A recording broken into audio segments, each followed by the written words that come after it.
welcome everyone to the Sport from the Sidelines podcast. We run our website on wordpress.com. You can find it on the internet anywhere publicly. We have all of our reporters with us today. We have Elsie Monday, Josh Thomas, Matt Waters, and Sam Reelan, and myself, Louis Tilley. So let's crack on. So first, I want to talk about the Merseyside Sport biggest two teams here, Liverpool and Everton. Another disappointing performance versus Leeds this weekend, Matt, ending in a last-minute equaliser for them. What is going wrong? They won the league last year.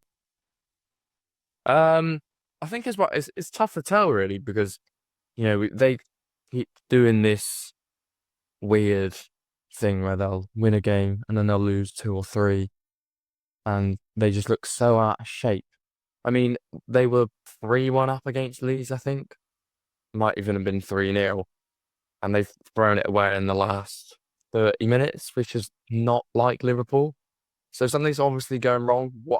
What it is, only really they know. I think it's one of those things that maybe they're just not linking up as a team. They've made all these summer signings, and I just don't think they're getting on very well together. It looks like when they play football, there's no chemistry, as in they tend to just go through the same players and not use the whole team. I don't know, that sounds a bit harsh, but just feels like there's nothing going for them as a team. Feels like they're struggling to link up together. I mean, they had their star player last year, Mo Salah. He's currently not even in the team. Do you think it's the right decision to keep him out of it with AFCON around the corner, or would you keep him in the team? Hopefully something clicks. It's tough dropping someone like Salah, who's been basically your best player for the last 5-6 years. Fair play for dropping him, really. It obviously had to happen. He's not on form. It's a brave move, definitely, and obviously there was the interview that was very frowned upon, and I think they're all panicking now that he's going to be gone in January because it made some pretty rash comments towards the club and basically saying that he thinks he's better than the club. I think that's what a lot of people and what a lot of Liverpool fans gather from that. Well, was I I mean, sorry, Matt. Carry on. it's okay. Is that sort of a sign? What's going on behind the scenes? Maybe there's more of a bigger picture, not necessarily just about the football, but the staff and older players not used to how Slot runs things. And do you think there's a bigger picture that's happening behind the scenes? I mean, yeah, I think there's got to be. I don't really think you just drop people for no reason. I mean, granted, he's off form, but he's usually a player that needs time to warm into things, and he's older now as well, so he's not going to be as quick and as fresh as he used to be. But it's one of those things where it definitely could be something going on behind the scenes. No one knows at the moment, but I think if he goes in January, I have a feeling that he will speak out publicly about maybe something going on behind. But it's just one of those things that you don't know. And I think the drop-in is the correct decision, but it's always going to come with a bit of a backlash from fans and obviously from him himself because he's basically Liverpool's legend. Yeah, especially when they've paid so much to keep him there at the club, just signed a new contract with him, and then 15 games into the season, he's back on the bench already, which doesn't make a lot of sense to me, but yeah. So obviously they do have Inter Milan tomorrow, Champions League game. If they do go on to lose it again, Elsie, is that the final straw? Is he gone after that? Is Christmas round the corner? Is it time to bring in a new manager? It's a tough one, isn't it? Because, if we look at the history of Liverpool, they're not a club that make quick choices about sacking their manager. It's just not really in their nature. I think the only time they did it was with Roy Hodgson back in 10, 15 years ago. But they're just not that type of club. So I would be surprised if they did, definitely. But maybe if this is a repeating pattern, then maybe at the end of the season they'll call it a day and maybe give him the choice to leave rather than sack him. Because it's a tough one, isn't it? I've always been someone that looks at the players more. The players are the ones that aren't showing up, but a lot of people are saying the problem are the tactics. You're not utilising the players. They've spent so much money in the window. They're not putting these players out there, but these players also aren't performing. So I think it's a tough one. What do you guys think? But I think give him till the end of the season and then see where things are. I mean, if he hadn't won the league last year, say Liverpool came 6th, 5th, you're in the Europa League this year, he's probably gone already. But because he had won the league last year, that's a massive, massive factor. His first year at the club, and he goes and wins the league. So it's kind of one of those things that you can't really go, oh, well, we'll just sack him now, because he has a massive amount of achievements already at the club, and he's been there a year. So it's a very tough one. There's a lot of factors that you have to include, but I'd be very surprised if he's there by the end of the year, I think, if it carries on. Well, okay, well, let's go to the other side of the city as it is. Sam, brilliant performance this weekend by Moyes' men. Clean sheet, 3 goals, Barry on the score sheet. You're now top 6 in the league. I mean, does it get better than that? Yeah, I'm not sure it does. To be fair, it was another quality performance. I think going into the last 5 games, we won 4, and before they started, you wouldn't have predicted us coming out with 12 points from them. It was just a poor dip in the Newcastle game. I think it helped Forest weren't exactly at their best, but we still had to do our job, and I think we got it right tactically. Every player was fantastic. Dewsbury Hall has been in some brilliant form over the 5 games. I think he's been pivotal in picking up the 12 points. I think he's up there. He's been nominated for Player of the Month, hasn't he? I think Tuchel needs to start having a little look and considering bringing him on the plane next year.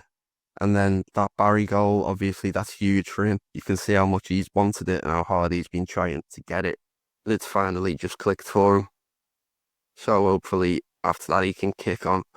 All the fans want him to do well, so hopefully he'll kick on and now goals will just be flying in for him. Obviously, we've got a few tough games coming up though now. You've got Arsenal and Chelsea now coming up, so it's whether we can stay consistent and start picking up the performances in those tougher games and challenging the top depth, like the more quality teams, coming away with points in them games. Obviously, with Ndai and Gay going to AFCON next week, it's going to be a challenge to see if we can get by without them as well. Obviously, we've got Viblin, who's come in and he's not really seen much game time. So hopefully he can step up and fill the big shoes Ndai's going to be leaving. I mean, yeah, with the league being so close this year, I mean, literally anyone could take it. I think United in 12th are only 2 points behind Everton. How can they stay, consistent throughout the year and hopefully get that European football that right now it looks like they deserve compared to Liverpool, to be honest with you? It's tough to say, to be fair. It has been a weird league. Everyone's dropping the odd point here and there. And so, it is just about being consistent. I think we don't have that much depth in the squad. So we've got to get kind of lucky with injuries and hopefully we can back the side in January with some funds and some winter signings. And then, yeah, it's just about carrying on and hopefully performing as well as we have from the last month consistently for the rest of the season. Yeah. Well, perfect. Let's move on to a bit of UFC to bring in my man Josh. So obviously, Paddy Pimblett, massive area around the name, big name in Merseyside. What are his chances of winning against Justin Gaethje in the interim title? I think he's got quite the chance, to be honest. His last performance, he looked amazing. He just dominated Michael Chandler. Everyone had doubts against him then. Same sort of thing here. I think he's going up against like a powerful guy and everyone's a bit on the fence, like, oh, is he? Like, there's been a lot of doubts behind Paddy. Like, he's had his title fight cherry picked for him. Everyone's been saying, oh, he's fighting old guys that are losing, but he's still beating them. He's winning. He's climbing the ranks. And I think he's a big shot for him as well, He's obviously a big name in Liverpool. Like, the UFC is still growing, but everyone seems to know Paddy's name, which is good. And it's especially good for Liverpool, He might be like the next big star of the UFC, this next big sports star. So for the belt to come to Liverpool, that'd be massive. I mean, yeah, any sort of accolade bringing into any city massively increases the coverage of the sport, the amount of people that want to see it, play it. He's one of the biggest names already, but Do you think he actually deserved to be chosen for the fight, or did someone else deserve a shot as well? I think he has earned it. There's a lot of doubt behind this, but he was very dominant in his last performance, and I don't think there's anyone else really at the moment who could fight for the belt. Obviously the champ's out at the minute, so this is just the interim title fight, but I think him versus Gaethje makes sense. Gaethje's, he's getting older now. He is closer to retiring, but he might deserve one last shot at the title. So this fight, I think, does make sense. I think it is fair for Ali to have this opportunity. He's still young. He could be like a big star, so it makes sense for the promotion and just the fight in general. Well, I'll bring you in, Matt, as well, because I know you like a bit of UFC. If he does go on to win the interim title, what do you think his chances are of going on to win the full title against, obviously, the injured champion? It'll be a tough fight to beat Poirier. He's just something that you don't really see very often in UFC. He's very dominant in most of his performances, but I feel like people need to give Paddy his flowers that he deserves. He gets a lot of stick for beating people that he should be beating and getting in the position that he now deserves the chance at a title fight. So, I mean, it'll be a tough test. I think the main thing is focusing on the Gaethje fight for now, getting through Gaethje, and then after that, it'll be obviously trying to bring the belt back to Liverpool, which would be not just massive for himself, but massive for the image of UFC and for Liverpool. Because, again, as you were saying, as Josh was saying, it just creates this atmosphere in a city that's like you don't get often. You don't see anything like it when things are brought back from big worldwide competitions. So, yeah, hopefully he gets a shot at it, and hopefully he does beat Gaethje, because it'll bring a lot of success to Liverpool. All right, yeah, well, let's move on to obviously the main topic, our website. Sport from the Sidelines. Personally, my first time running a website, posting on it, basically running everything for it. Same for everyone else, or anyone else got any experience before, anything like that? No. See if I can know to me. So let's hear from you then. Sam, what was some of the positives for yourself, do you think? I think positive wise, it's the amount of different sports you go to. Because obviously, I personally, I'm only really into football at like the lower levels, so I don't really see like the lower levels of other sports. Like I might watch like, say for example, darts. It's like I might watch like when the world title's on or something like that. But like lower level, you don't really go and watch many games or know much about it. I went to one last weekend and it's just like a whole different atmosphere and environment. There's a whole load of different people, and just the way it's played, it's like it brings different people together, and it's like the different kind of people that you'd see at different sports, and it's all just very interesting. Basically, meet loads of different people and see different like almost sport cultures. I mean, for me, looking at loads of different sports, you find that quite a lot of people are actually really excited for you to come rather than myself to go to them. Like a lot of people were very excited just to have their sport published somewhere so people can see it if it does come to me here. Did anyone find any sort of negatives with it as well, or was it mainly just a positive experience for everyone? Yeah, I enjoyed it. Like Sam said, I enjoyed watching different types of sports. I went to watch table tennis, which I didn't think I would, but it just popped into my head, and I discovered that Liverpool have their own table tennis league, which I don't know about you guys, but I wasn't really aware that people played it like as like their actual sport that they play. I went to watch Mag Hall, and I wasn't really know what I was expecting, but when I went there, it was just like three older men. They were playing against Liverpool YM, who were also of the same age group. And I was chatting to them, and they were saying there's table tennis leagues everywhere. Anywhere you go, there will be a league there, which really took me by surprise. But yeah, I really enjoyed it. I didn't think I would, but it was just so lovely chatting to them, and how long that they've played for. They've been playing for 30, 40 years. So, and like it's in their family as well. They were talking like their parents played it and they've moved for it. Some of them were down south and they've moved up to compete. And yeah, it was just really interesting. There's a massive range of sports throughout the city. pretty much every city in England, I think, has got sports that you probably never even heard of. People are playing, and then obviously you've got football, basketball, your big sports that people will hear of.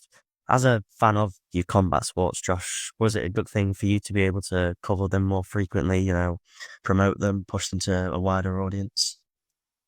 Yeah, definitely. I think getting to go to the event and cover it got to show, it's like the professionalism of the event, the actual outcome of the event. There's a lot of people there.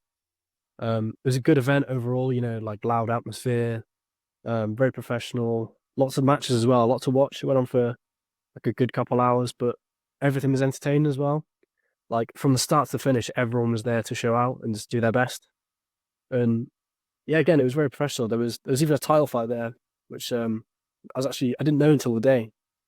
But yeah, there was two women were going head to head for a title, and like again, it was good to see like the women going head to head for the title. Like they were the main event, so it was definitely good coverage, and for such a massive crowd there as well, it was definitely great to see. I mean, I think you have covered the roguest of stories on the whole website, to be honest. The skateboarding story, that must have been a massive change up for yourself, I imagine. Yeah, that was surreal, really. That was in Warrington, and the crazy thing about that one was a couple of years ago that actual venue was supposed to shut down, and then the people who were running, because that was actually a championship skateboarding event, and the people who were running that helped fund the skate park for the reopening, I suppose, or for its day opening. So it was great to see that, and again, loads of people turned up and showed out for the skate park. So it was a great thing for the venue, I suppose. Yeah, I imagine it brought in a lot of people, a lot of money, and then obviously they can try and rebuild it back up from there, yeah. Well, speaking of building up a sport, Matt, you wrote a story on the rise of paddle in Liverpool, and mainly throughout the whole country, to be honest. I think everyone that you know will have played it at some point now. How was that for you, writing along a piece of work and obviously covering a new sport? Oh, brilliant. I could speak about paddle for days, really. It's just one of those sports that it's hit this sort of community where everyone's sort of closed off to their own sort of sports and no one really tries anything new anymore. And paddles come in and it's like everyone wants to play it. Everyone is so keen to get out and play a game of it.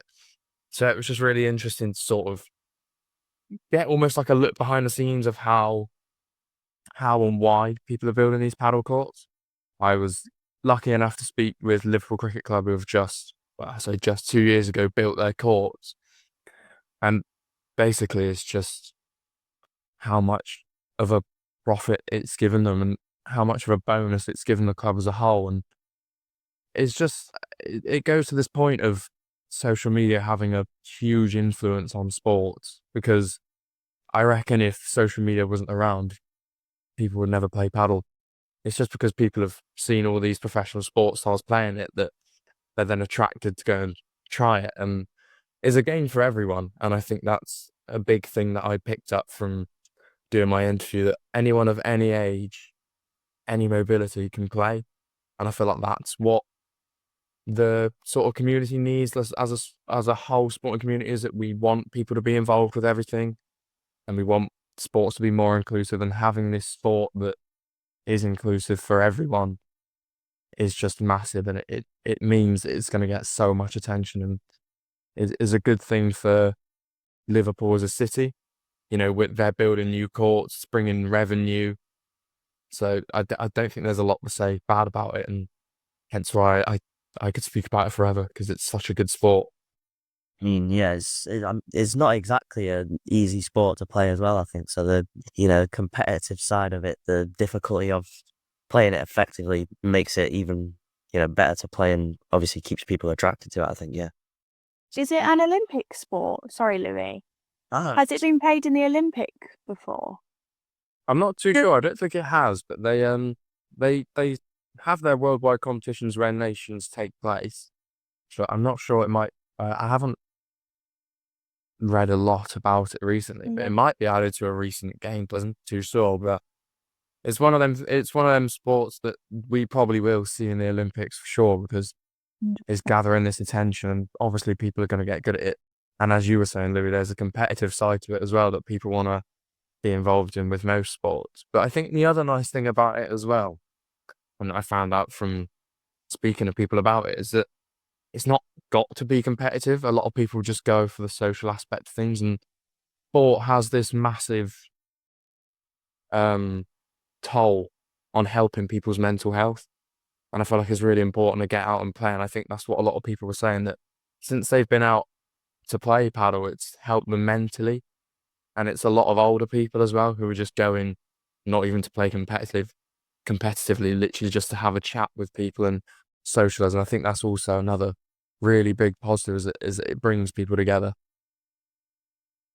Yeah, I mean, all of the pictures, videos, everything that we have covered is all on the website, so you can go and find it. We do have, the gallery of all the pictures that everyone's taken. Multimedia obviously is such a huge factor in the industry that we are in. You pictures massively add to the words that you're writing. You can write as much as you want, but a picture and a video just adds to it. I think just the same amount, to be honest with you. How beneficial was it for everyone using, photos, videos, just a change up to just writing everything, I think? I mean, it brings a story to life, really, doesn't it? It's one of those things that you when you're reading a match report or you're reading a story, your sort of only visual image that you get is if there's a video or a photo. And I feel like that's what brings a story to life a lot of the time.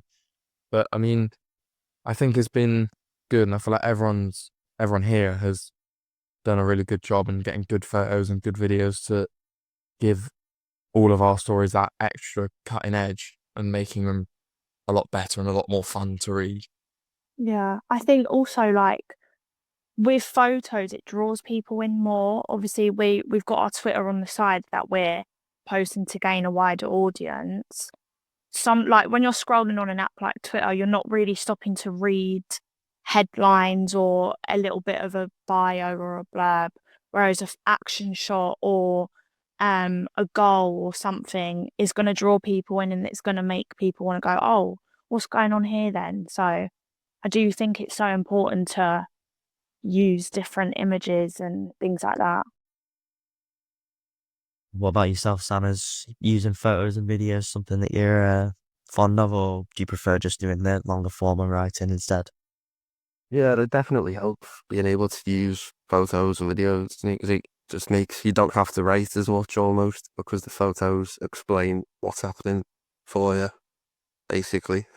It's a way of drawing people in, and more people would rather read like an article that comes with photos or videos than one which doesn't.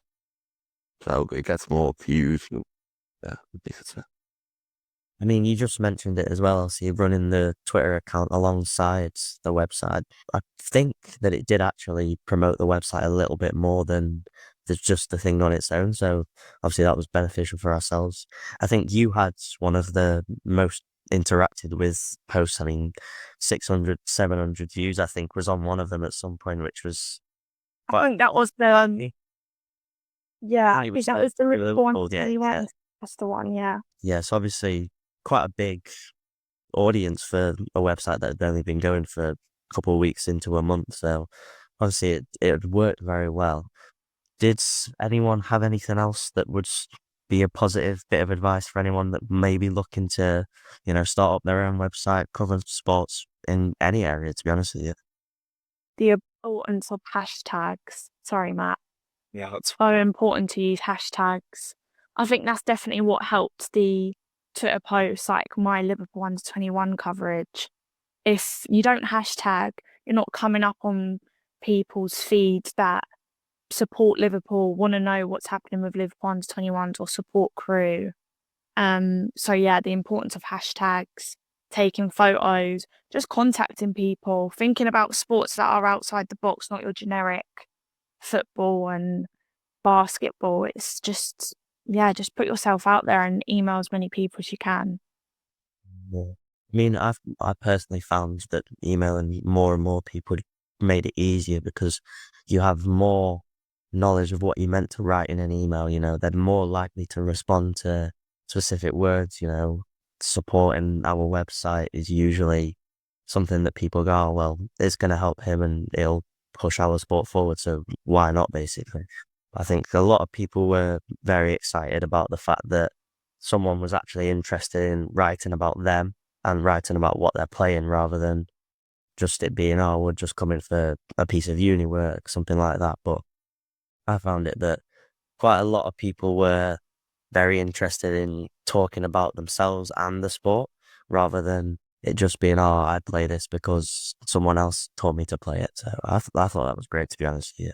Anything to yourself, Josh? Did you find it interesting to sort of email people constantly? I think consistency, really.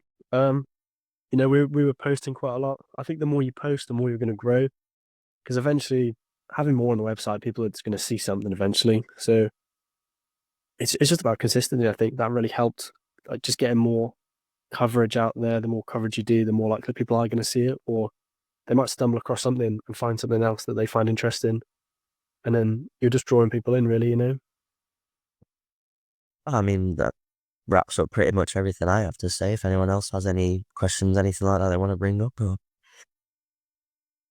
That sounds perfect to me then. Well, you can find our website on the internet anywhere really, sportfromthesidelines.com.wordpress.com, or you can find our Twitter, FSTS2025. You'll find all the photos, videos, pretty much everything we've covered throughout our time on the website so far. I mean, thank you for listening, thank you for watching, and hopefully see you again soon.